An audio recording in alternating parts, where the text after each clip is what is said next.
Welcome to this month's Creation Justice webinar, a gathering place for building a faith-rooted and faith-sustained movement that addresses some of the most pressing issues and concerns facing our world today. I'm Brooks Barron. I'm the Environmental Justice Minister for the United Church of Christ. I am joined by my good friend, my colleague, my co-host, the Reverend Michael Malcolm, who is the Executive Director for Alabama Interfaith Power and Light and the People's Justice Council. Michael, before I introduce our terrific lineup of speakers for today, I'd like to get your thoughts in setting the stage for this conversation.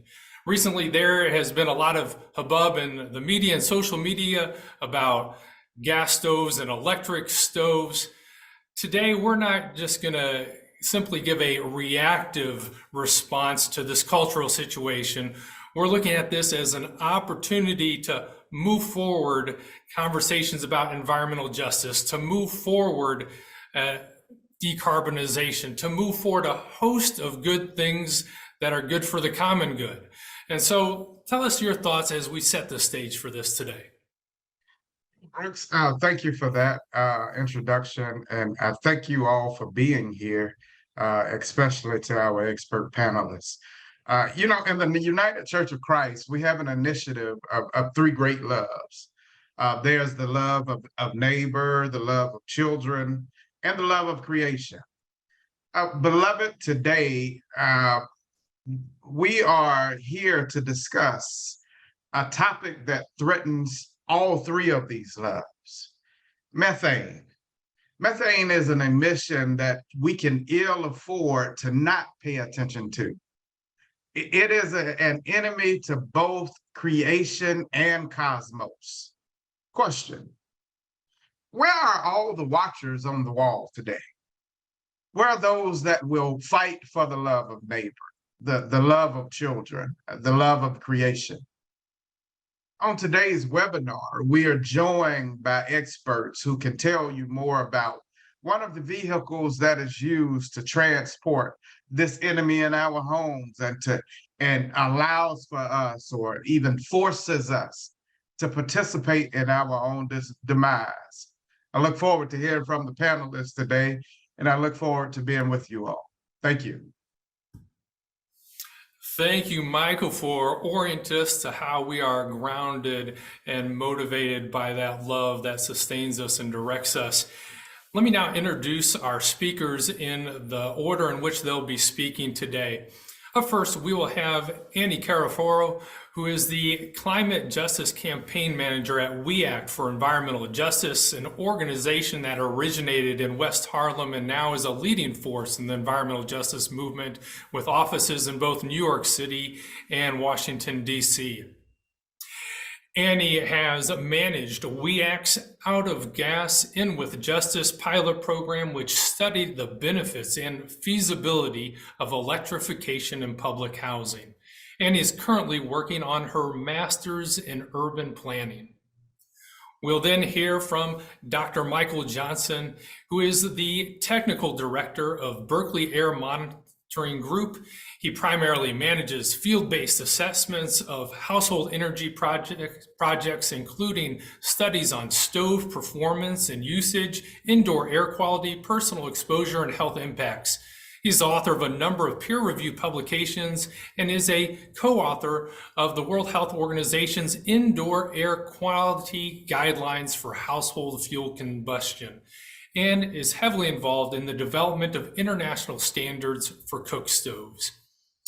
And then finally, today we will hear from Dr. Ann Mellinger-Birdsong, who is a pediatrician who specializes in environmental public health with a focus on air pollution and climate. She works for Mothers and Others for Clean Air and has previously worked for federal, state, and county health agencies. During her career, she has worked as a medical epidemiologist at the Center for Disease Control and Prevention, the Philadelphia Department of Public Health, the Georgia Division and Department of Public Health, and the American Lung Association of Georgia. We're grateful for all of our speakers today. Annie, let's hear from you first. Yeah, thank you so much for having me. I'm really excited to be here today to talk about our pilot project Out of Gas in with Justice that studied the impacts of transitioning households in public housing from gas stoves to induction stoves and the benefits that that had for, both the air quality, but also just their overall health and safety. And so I have some slides, but I'm also going to talk through a lot of what is on the slides, so you won't be missing out if you are on a phone right now and can't see.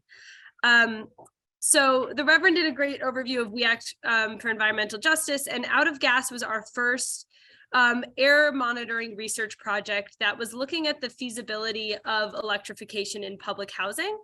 And this was actually the first study in the United States that looked at the effects of residential electrification with tenants in place in public housing. So New York City has a very robust and one of the largest housing authorities in the country. The New York City Housing Authority is home to over 600,000 residents. They are in charge of almost 370,000 units.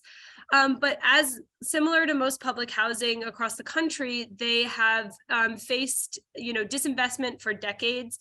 And the residents that are living there are dealing with, a lot of health and safety concerns, including, poor indoor air quality. And so We Act from a public health perspective wanted to understand how decarbonization, or shifting from fossil fuel power appliances to zero emission electric appliances, could improve the residential health of our buildings and help us as an organization help others achieve a healthy home.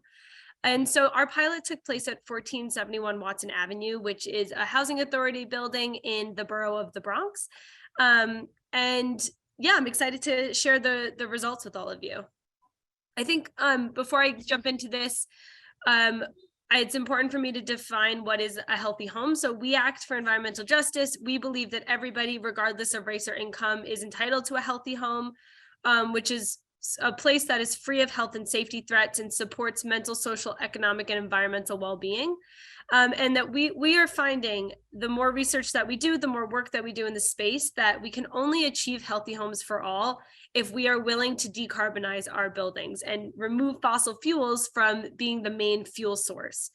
Because, gases like methane have serious impacts on our health. And they often are impacting low-income housing worse. And I'll talk a little bit about why in a couple of slides. I also want to just highlight that this pilot was done in collaboration with a bunch of fantastic organizations, some local organizations on the ground, like Association for Energy Affordability, as well as some, technical partners, which Michael Johnson is here today and will speak after me about the air monitoring findings from our pilot. And so we worked with Berkeley Air Monitoring. We worked with the Rocky Mountain Institute, RMI, as well as the New York City Housing Authority and Columbia Columbia Mailman School of Public Health. And so this was definitely a collaborative effort, and we were really grateful for all of the wonderful partners we had. So I want to just kind of explain why We Act conducted this pilot. Over the past 4 years, since 2019, there has been a more concerted effort, thanks to grassroots activism, for lawmakers to take more seriously this idea of decarbonization, or moving away from fossil fuel powered appliances and towards electric, appliances that are fueled by renewable energy. And so in New York City, there's a lot of policy context that is kind of pushing this decarbonization movement. We've had some pretty large pieces of legislation passed, like the Local Law 97, which requires buildings over 25,000 square feet in New York City to reduce emissions by 40% by 2030 and 80% by 2050. We had a similar climate law at the state level, which is transitioning our energy grid to renewable energy. And then there's also, efforts by the federal government between the Inflation Reduction Act, the Justice 40 initiative, which is trying to target disadvantaged communities for some of these climate funding, which is all very encouraging. But what we were not seeing was a concerted effort to make sure that these investments were reaching low-income communities or environmental justice communities, which are typically more impacted by pollution and have a greater, more to gain by electrification. And so We Act wanted to understand really the affordable housing, or the low-income housing perspective on electrification, which kind of led us to, developing out the Out of Gas in with Justice pilot. We had a lot of motivation and reason to do this pilot. For starters, buildings in New York City are responsible for 70% of our greenhouse gas emissions, which means that if we are going to meet any of these climate goals that kind of are guiding our work, we need to be decarbonizing buildings. Pollution from these buildings lead to nearly 2,000 premature deaths statewide in New York State. In New York City, we actually have a higher asthma diagnosis. So about 10% of our population is impacted by asthma compared to the national average, which is 7.8%. And children are impacted by this particularly hard. So in New York State, a recent study found that almost 19% of childhood asthma can be attributed to a household having a gas stove. On the East Coast, we have a lot of homes that are still relying on gas for cooking and heating. And so that is a really significant finding. There's also been evidence that just living in a household with a gas stove can increase a child's risk of developing asthma by 42%. And so again, we came at this pilot as a public health issue and a real study that's going to help us make sure that homes are contributing to people's environmental, mental, physical, and well-being. I want to touch quickly upon asthma. And I think our speaker, Anne, is going to get more into the effects of some of the pollutants that we measured. But asthma is a disease that has a major impact in New York City. 17% of children have experienced asthma-like symptoms at some point of their life. But there is a disproportionate burden on low-income communities of color in terms of the asthma burden in New York City.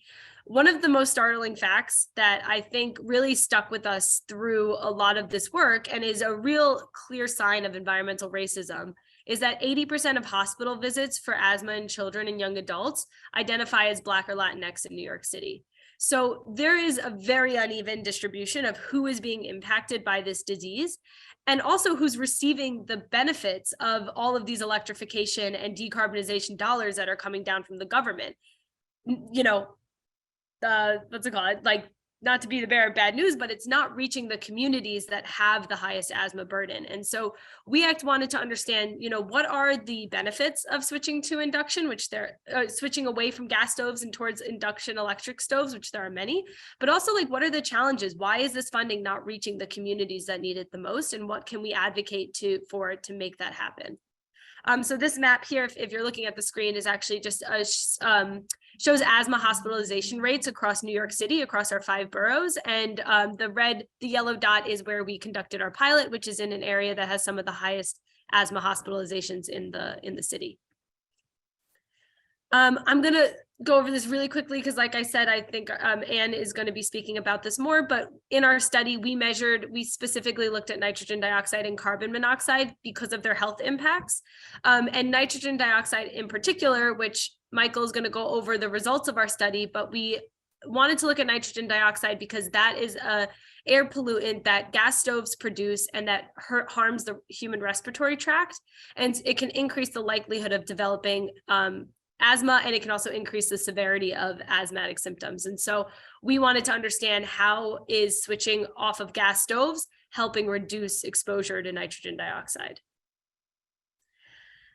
Something to note is that gas stoves, they often have higher health impacts in homes that are older, that are poorly ventilated, that are dealing with other compounding health issues like mold, lead, pests, other toxins, and are also inadequately heated, which leads to people using their ovens to heat their homes, which can then increase the amount of NO2 exposure in those homes. And in New York City, low-income people are more likely to live in housing with these conditions, especially our neighbors who are in public housing, which the vast majority of residents in New York City's public housing are Black and brown.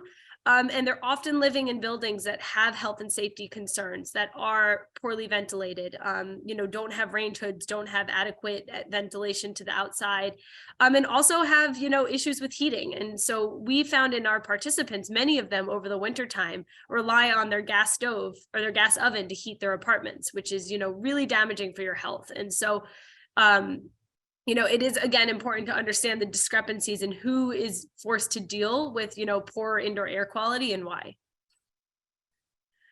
So just a quick overview of what our pilot actually did. We reported the health and social impacts of transitioning from gas to induction through 3 tests.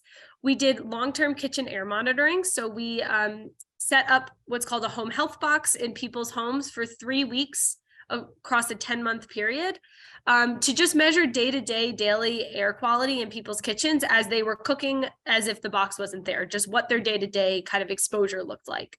We also ran what's called a controlled cooking test, which I think Michael Johnson will talk about more, but it's just a standardized cooking test to isolate the only one variable, which would be the stove. And so we looked at what was being produced in terms of air pollutants when cooking the same exact meal on an induction stove versus a gas stove in people's homes, while measuring nitrogen dioxide in real time, and some pretty startling results out of that. And then the last thing we did, which was one of my favorite parts of the pilot, was a stove usability focus group to talk to our participants to understand their relationship with gas stoves, how they experience the transition to induction stoves, and kind of what that process looked like to them. 2 more slides and then I'm going to pass it on. But I just want to quickly touch on some of the limitations we faced with the building. So putting in an induction stove requires some minor upgrades to the electrical capacity inside of every single unit. So for example, we needed to install a 220 volt outlet in the kitchen, which normally doesn't exist in a kitchen that has a gas stove, so that we could plug the stove in. And we also needed to make sure that the building could support that additional electricity. Something that we found in this public housing building is that they had not enough electrical capacity, and we were at risk of basically blowing an electrical overload in the building if we put more than 2 induction stoves on one line in the building. So it's a 6-story building, and we could only pick 2 units per line to receive the induction stove.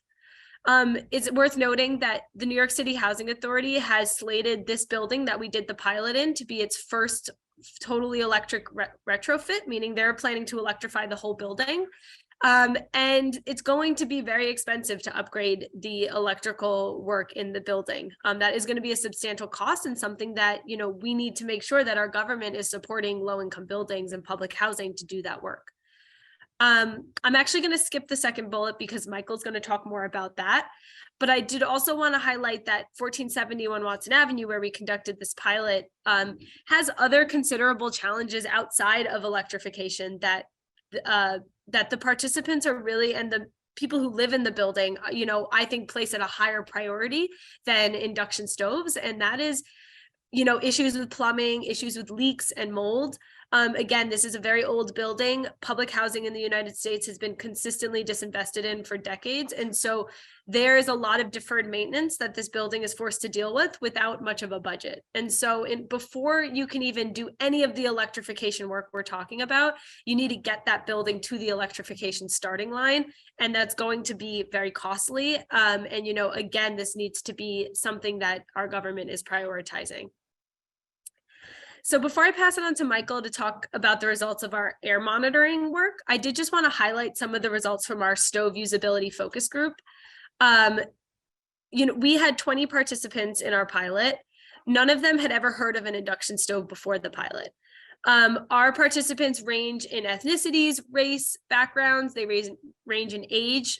We had participants who were 24 years old. We had participants who were 84 years old. And I think one of the most surprising and exciting facts that we found is that every single participant that was able to use the induction stove universally loved it and preferred it to their gas stove. We actually, at the end of the pilot, provided the option to all of the participants: do you want to take your gas stove back or keep the induction stove? And not a single person that we gave the induction stove to wanted to return to their gas stove. Every single person loved their induction stove. They found it easy to learn how to use, easy to clean. They felt safer with it, knowing that they couldn't leave the gas on, they couldn't light a fire in their homes. You know, it's much harder to burn yourself on an induction stove. And so they, you know, highlighted just so many benefits that we weren't even anticipating beyond just health. And I think what this showed us is that induction stoves, you know, when they are presented to, you know, a diverse audience, they are widely accepted and they are widely embraced, and they are a viable option for electrification in low-income housing and in affordable housing. And so this was just, I think, something very exciting and a really important piece of like tangible data to push back against the gas industry that, you know, has spent millions of dollars over decades convincing us that cooking with gas is the superior form of, you know, cooking. That's just not true. There are just better alternatives out there, and we need to make sure that more people have exposure to them. So thank you so much. And I'm going to let Michael kind of clean up the second half of this and kind of explain what we found when we did all of this air monitoring, when we switched the gas stoves out for induction stoves. All right. Yeah, thank you, Annie. Let me share my screen here. All right. Do this. All right. Yeah. So Annie gave a great introduction and summary of the out of gas project. I'm going to talk more specifically about the results we saw from the air quality study component. I also just want to mention briefly that in my bio, I don't think that that Brooks also included, I'm a dad of a sick kid right now who's home. So you may see an appearance by Juniper or here in the background. So just a note. Anyway, Annie also mentioned all the teams that worked for this project, and just, you know, I'm not going to go through all of them, but, you know, Annie and I represent a small piece of what was a really big effort. So certainly want to acknowledge and thank all of the folks who worked on this. And we're just really excited that now this data is out there and hopefully is, you know, helping educate policy and doing things to move the agenda forward. So, so what did we want to find out? Well, we wanted to look at what changing from cooking with gas to cooking with induction meant in terms of concentrations and air pollutants. And Annie already mentioned that this is a somewhat novel study because we were able to look at a housing complex as part of public housing with in situ participants, and this just hasn't really been done. So it was a really good opportunity. We also wanted to look at specifically the impacts during cooking events. So we did two things to do that, and I'll talk about those a little bit more, but Annie already mentioned the controlled cooking tests. We also used these stove use monitors to try and understand what was happening in homes during normal cooking. The main study, the longer term study, this is just a little diagram that shows what we did to try and answer this question. So we had two different study groups. We had the intervention study group and we had the control study group. And for both of those, we went and we measured their air quality in the households before there was any swap out. So this was just a baseline. Everybody was using gas at that point. And we measured PM2.5, carbon monoxide, nitrogen dioxide, did surveyed some other things. And we measured for about a week in each of those homes. And then the intervention group, we had the appliance swap out. So those were the homes that got the induction stove. The control arm, they still had their gas stoves throughout the duration of the study. And then we did two follow-ups. I think they actually ended up being a little bit closer than 3 and 6 months. I think they were slightly shorter time periods, but we did two follow-ups a few months later to see what the impact of the swap out was. Again, the control homes, they were continuing to use gas. And then at the end of the study, I think the control homes were offered to use induction stoves if they wanted, but that was after the study. So we don't have any study in the control homes after the end. All right. So there we go. So what do we measure? You can see Annie there installing some of the equipment. What we did is we used reference grade, or we used research grade instrumentation to measure these pollutants.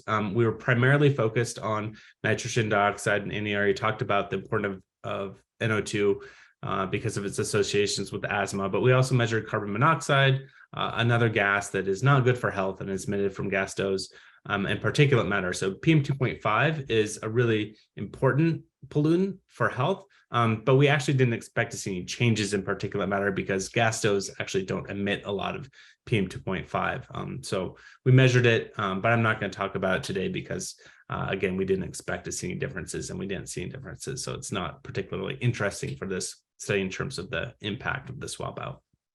As I mentioned, we also deployed stove use monitors so that we could look at when people were using their stoves. And so you see in the upper or in the left-hand picture there, one of the gas stoves, and those are basically thermocouples. So they're measuring the temperature of the stove, and they let us know when people are using their gas stoves. And we had these electric loggers to let us know when people are using their induction stoves. And then you can also see pictures of the home health box. That's the instrument that we use to measure the different pollutants. And then again, I mentioned this before, but we did that controlled cooking test where we had people do a fixed set of like a fixed meal. It was pasta and vegetables and sauce and cookies, I believe. And it was replicated and repeated in a small set of homes, so we could see exactly what the effect of cooking was on air pollution. That is a picture of Lincoln Dog. But you know what? We gotta be quiet right now because Daddy's talking, okay? Gotta be quiet. All right. So let's talk about the results. What happened to our NO2 concentrations? Well, the big picture is that we saw a reduction in NO2, 35% reduction, which was great. It was a little bit complicated because we measured in different seasons, and those seasons had an impact on the air quality as well as some other factors. So we had to do some modeling to control for those factors. But we did see a 35% reduction, which was fantastic.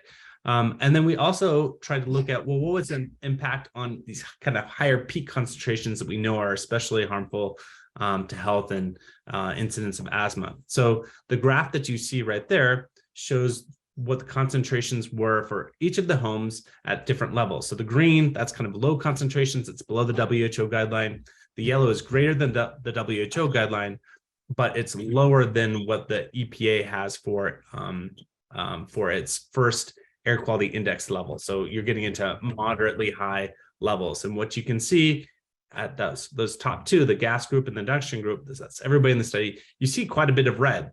And so there are a lot of homes where they're experiencing concentrations above about 50 parts per billion pretty chronically. So this is happening day to day all the time.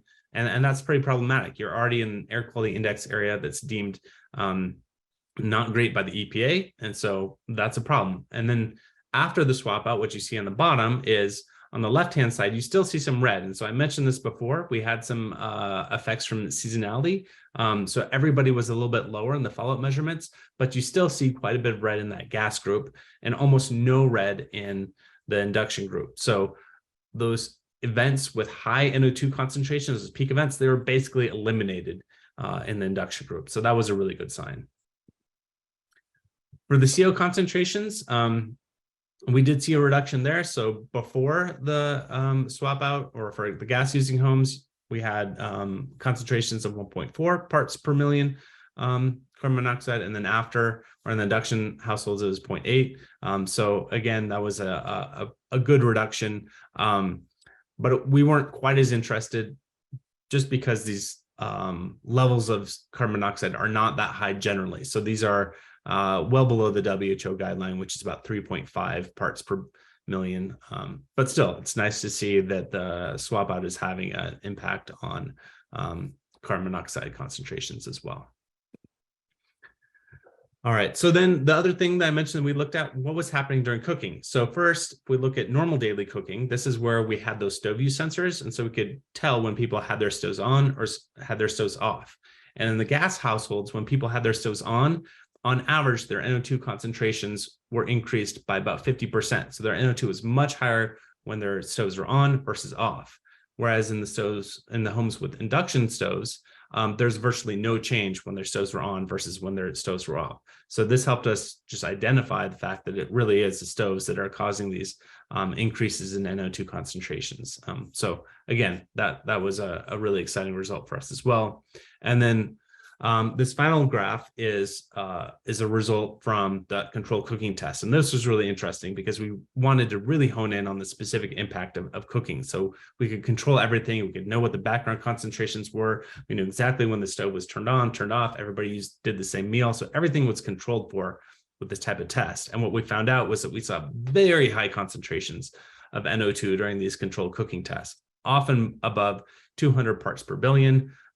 which is deemed unhealthy for sensitive groups. And a lot of households also had data that was in the most unhealthy category. So that's unhealthy for everybody. And that was above about 380 parts per billion. So those two lines on that graph above, in the gas households, you see a lot of people who are exposed to very high concentrations.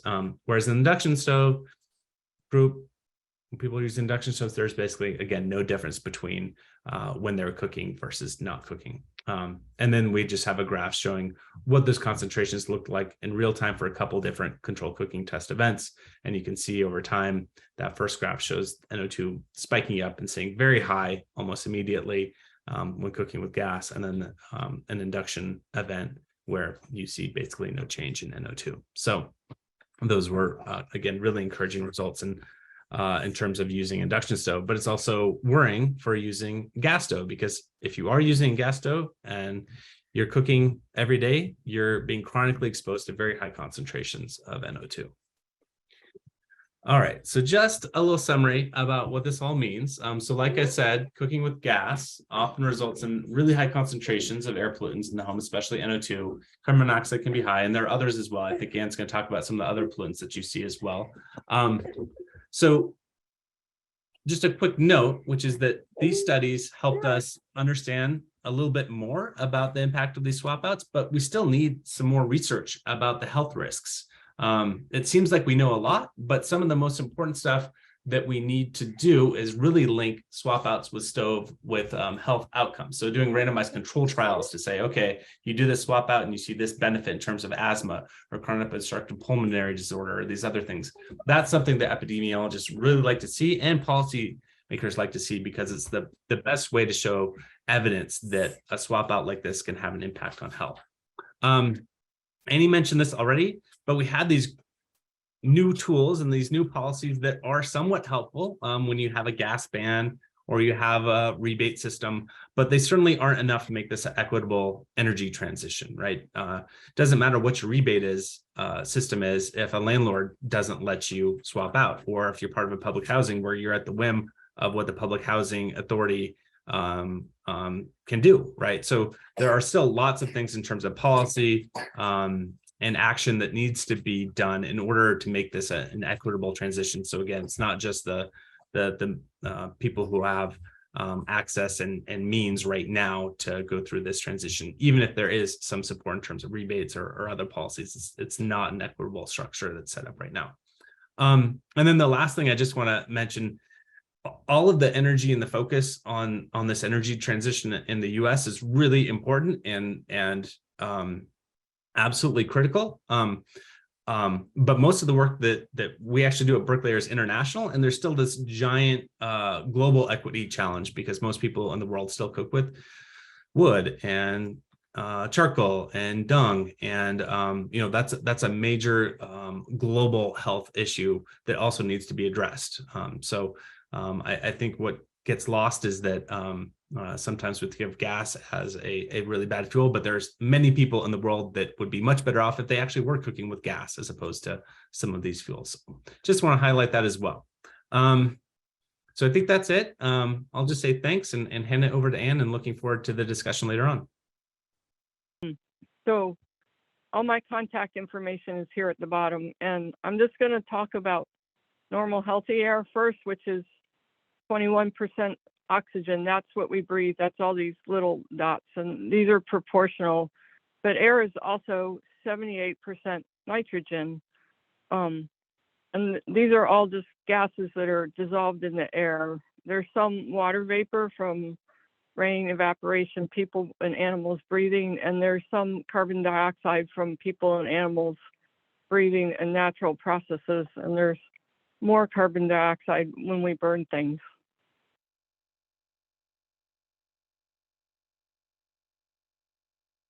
Wait, there we go. So when we make air pollution, when we burn anything, whether it's methane or wood or candles or gasoline or diesel fuel or biodiesel, what we burn combines with oxygen and makes carbon dioxide or CO2 right here. So we get more of this than there is in this original slide. But the flames also react with nitrogen that's in the air because the air is all more than 3/4 nitrogen, and it makes NO2. So that's why gas stoves make nitrogen dioxide, because they're burning in the air that's 78% nitrogen. Burning things also makes particulates and some air toxins such as volatile organic compounds. Also, factories, pipelines, pipes, stoves, and household products can leak or evaporate or release gases, and that makes indoor and outdoor air pollution too. So these are the 4 main kinds of outdoor air pollution, and 3 of them can also be inside, so I'll talk about them more. Nitrogen oxides, which come from burning things, volatile organic compounds, which are air toxics that come from refineries, industrial products, but they also come from things in our house, like the glue that holds the carpet down, or some of the fire retardants that's in furniture, or scented candles or air fresheners. And then there's also particles or particulate matter. And this is just a photo from a phosphorus plant, and it shows how mercury, a heavy metal that comes with the ore they make phosphorus from, can attach to a phosphorus particle. So particles aren't just necessarily one thing. And then ozone is always outside because it takes sunlight to make it, so it's not an indoor air pollutant, and I'll just not deal with that right now. So methane has been named natural gas, but it's a fossil fuel, and it's not really natural, except that at one point, millions of years ago, it was a bunch of dinosaurs and plants. And I just want to highlight this article that was in the New England Journal of Medicine, which is one of the most famous medical journals, titled "The False Promise of Natural Gas." And in it, they said, gas is associated with health and environmental hazards and reduce social welfare at every stage in its life cycle. So that means, like, when we extract gas through fracking or drilling, when we use pipelines, when we use compressor stations, as it comes in the house, it leaks all the way along everywhere. Where there's sometimes leaks with the gas monitors where they measure how much gas you're using. There's sometimes leaks inside the house if there's like a teeny little hole, or the pipe's not quite tight enough, or your stove is not maintained right, and there's leaks. Along with the methane, you can get volatile organic compounds leaking. And a study of the gas, this was in Boston, of the gas, they took the gas that was coming out of the household pipes. So it wasn't like natural gas at the well site. This was what was in people's houses. And it had 21 hazardous air pollutants, including benzene, formaldehyde. Both of those are known carcinogens. Hydrogen sulfide, which is really stinky. Toluene and xylene are also very toxic. And that's all along with the methane that we burn. So it's not just methane or natural gas, it's a complex mix of chemicals.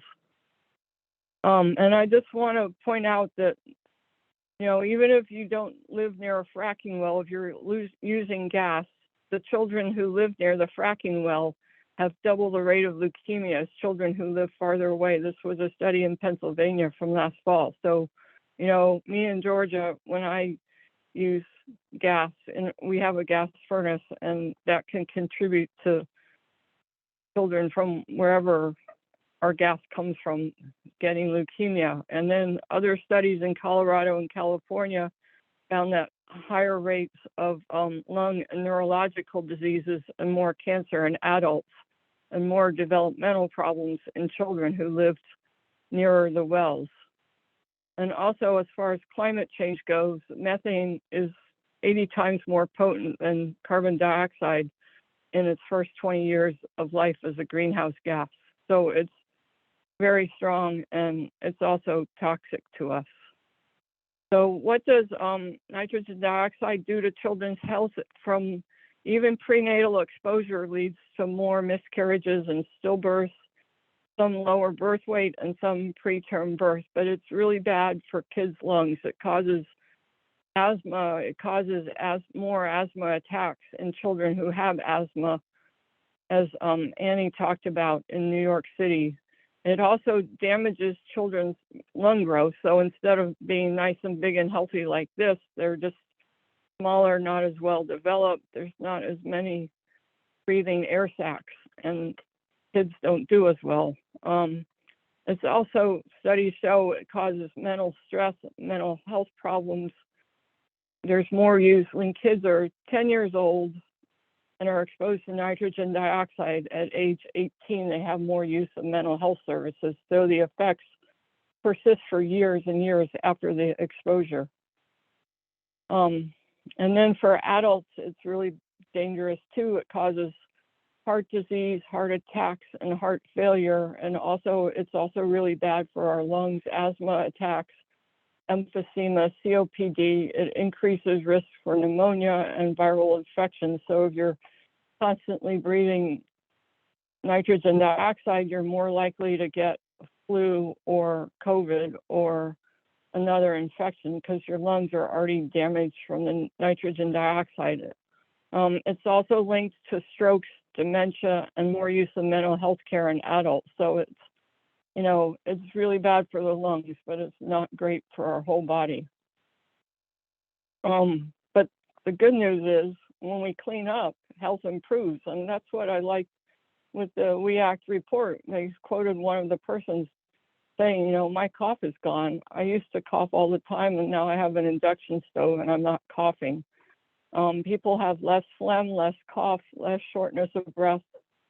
Children don't miss as much school because they're healthy and they're not staying home with asthma or colds. People don't go to the office, doctor's office as much, and there's fewer hospitalizations and deaths. So when we clean it up, and this stuff can happen within weeks. It's not like, you know, 10 years in the future, it's tomorrow.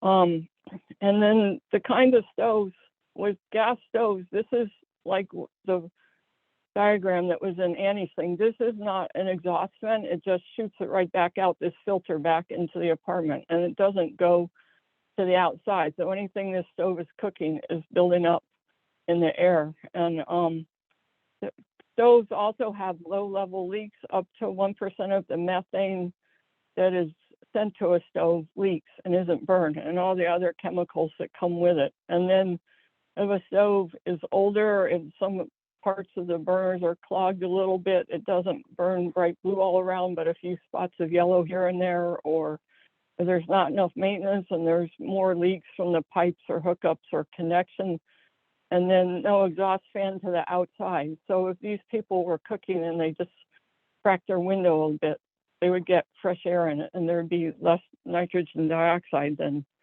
keeping the window shut. So that's the end. We can go on. There's my contact info again.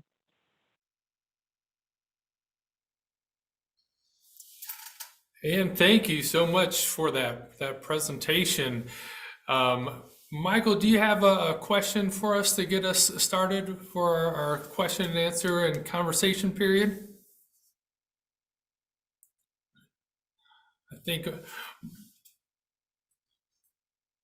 Brooks, I do apologize for that. Had to run off just for a second to grab a call. I did see a question that I thought was pretty good in here that comes from Nancy Friley, and it says, has gas furnaces been considered also? I think they're a bigger threat to our environment than stoves. Can somebody speak to gas furnaces in this equation as well? I'll just say, yeah, they are a bigger threat to the environment because most of our household gas use goes for the furnace and not the stove. So overall, you know, like looking at climate and outdoor air pollution, that's true. Most furnaces and boilers are supposed to be vented to the outside, so they're not as much of a hazard to the household occupant, but they just put it all out and it mixes in with the general air pollution in the city. But yeah, they use a lot of gas, and that's why the Inflation Reduction Act does have programs for using heat pumps instead of gas furnaces.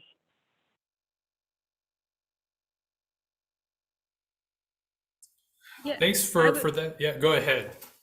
I would just say that in our study, we were originally wanted to try and transition the boiler out of the building as well, but this is a 96 unit building and it had one central gas powered boiler and water heater in the basement. And so it just, became a cost factor that was going to delay the project more than we wanted.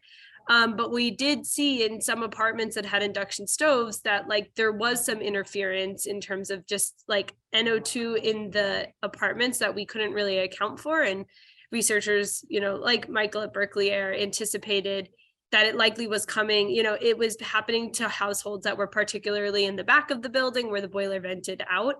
And so there was likely mixing of NO2 from the boiler in some of our apartments, even though they had induction stoves. And so that really pushed WEAC's policy recommendations to focus on full building retrofits versus just stove transitions, because while that will help reduce exposure, the best thing we can do for public health is get all of the fossil fuels out of the building. That's right. Thank you for those responses. We have a comment and question from the audience that maybe it'd be helpful to kind of spell out the implications and potential challenges with the Inflation Reduction Act, that as the comment says, that there were billions of dollars for climate change, including tens of billions to pay for replacement of gas stoves, furnaces, dryers, etc. for electric. For low-income homeowners, 100% of costs are covered for appliances and installation. There's also money for landlords who have many low-income tenants. Are there things that we should know about the Inflation Reduction Act, publicizing it, and what the implications and challenges are? Yeah, this is a very exciting time because the Inflation Reduction Act is historic in the investments it's making in helping homeowners and low-income folks transition off of fossil fuels. I think the challenges that WEAC sees is that a lot of these programs are targeting homeowners. There are incentives for landlords, but we live in a city where 70% of constituencies are renters. And there are some landlords that do care about the health of their building and will take advantage of these incentives, but there's a lot of landlords that won't do this work. The Inflation Reduction Act drastically reduces the cost of doing these upgrades, but there is still an associated cost that the landlord will, have to take a loan out for, or, figure out some financing for. And so we at WEAC do have concerns that the people that are going to get left out of these upgrades are the folks that don't have as much control over the physical well-being of their building, which are renters. And so we've been working very closely. Our federal team has been working very hard to, look at the programs that are coming out of the Inflation Reduction Act, figure out how we can modify some of these to make them more accessible to low-income folks, to make them more accessible to renters. And also, there is always the possibility of legislation to really require landlords to do these upgrades, because unfortunately, in the real estate market that exists in New York, and I can't speak for many other cities or states around the country, but a lot of this work won't get done unless these landlords are forced to do it. And I don't, I'm speaking blanket terms. There are some really fantastic landlords out here that are in the business of maintaining their buildings, but there's a lot that are not.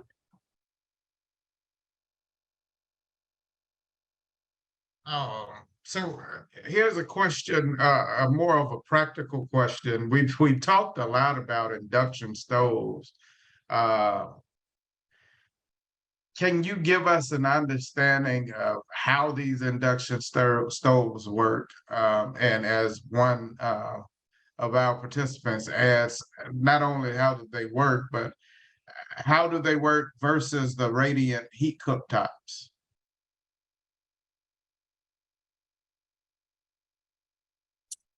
I'm happy to answer this, Michael, unless you want to. And yeah, sure, I can tackle it as well. I don't think any of us here are electrical engineers or necessarily experts in induction, other than what we know from learning with the technology. But the way that the induction stove generally works is that it has a magnet that oscillates really quickly, and so it excites the electrons inside of your pot itself. So it's a really efficient way to transfer heat from the energy source to the pot itself, whereas a radiant or resistance burner, it just heats up an element and then that has to be transferred through the stove to the pot. So you lose some energy there. There are also just some really nice things about induction stoves in the way that you can use them. So they heat up faster, so they boil water faster. They're safer because there are less risks of burns because you're not heating up the surface of the stove itself, other than what's transferring from the pot back to the stove, which is a little counterintuitive. But there was a participant in the WEACT study who had an autistic child who was always touching things, and she loved her stove just because there was less risk of her daughter touching or messing with the stove. So, you know, they're just safer in general. They provide a lot of benefits. You know, some people are concerned about the transition because they think you need very specific cookware. And it is true that induction stoves won't work on non-magnetic cookware, but most of our cookware is magnetic. So we recently got an induction cooktop. And I think out of our, I don't know, 20 different cooking utensils, we only had 3 that it didn't work. So, you know, most pots and pans still are going to work. So I don't know. Hopefully that answers the question. I don't know if Annie or anybody else has things to add, but yeah. You know, that was a great description of it. And the 2 things I want to add is that out of you know, just making sure that we were being equitable in our transition, we did provide all of our participants with a brand new set of induction ready pots and pans, just to kind of get them started on the transition. And we do believe that any program that is subsidizing an induction stove should also include free pots and pans, because the one, you know, downside is that like aluminum pots and pans won't work on the induction stove. And so that is, I would say, the greatest loss. But cast iron works, you know, any other kind of metal pot, as Michael said, you'd be surprised at how many of your pots would work. And I saw a question that I just want to clarify. So we gave the participants, it was a Frigidaire Gallery induction stove that had a convection oven. So it had an electric oven that works the same way like a convection toaster would. It also had an air fryer feature, which people really loved, but it basically uses electricity as an oven. And our participants said that it cooked their food more evenly, it cooked it faster, and it cooked it frankly better. Like they were just impressed at the quality of the cook that was coming out of the oven. So that was how we baked cookies in the induction stoves.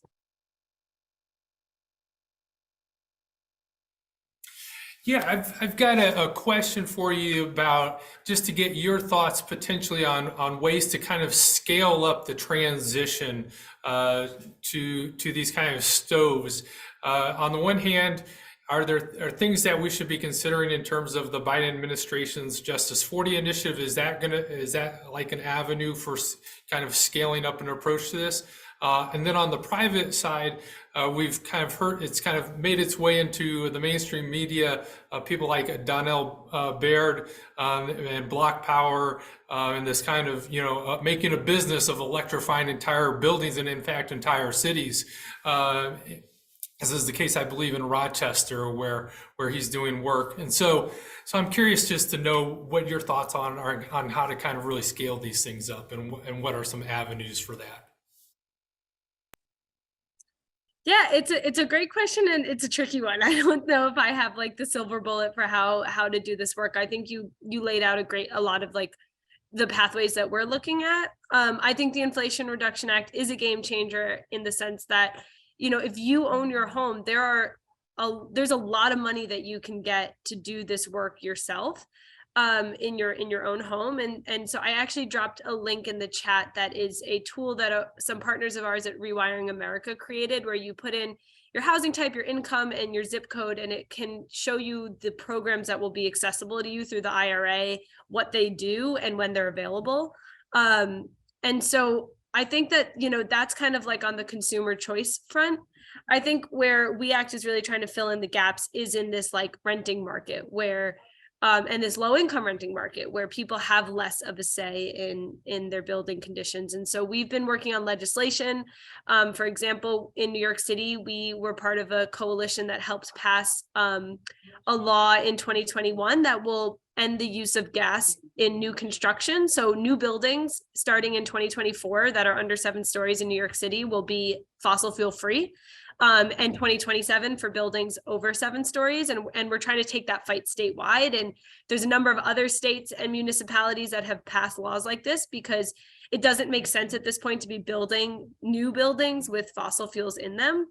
And then in terms of electrifying existing buildings, you know, in New York City, we do have this local law 97, which is going to require big buildings to decarbonize.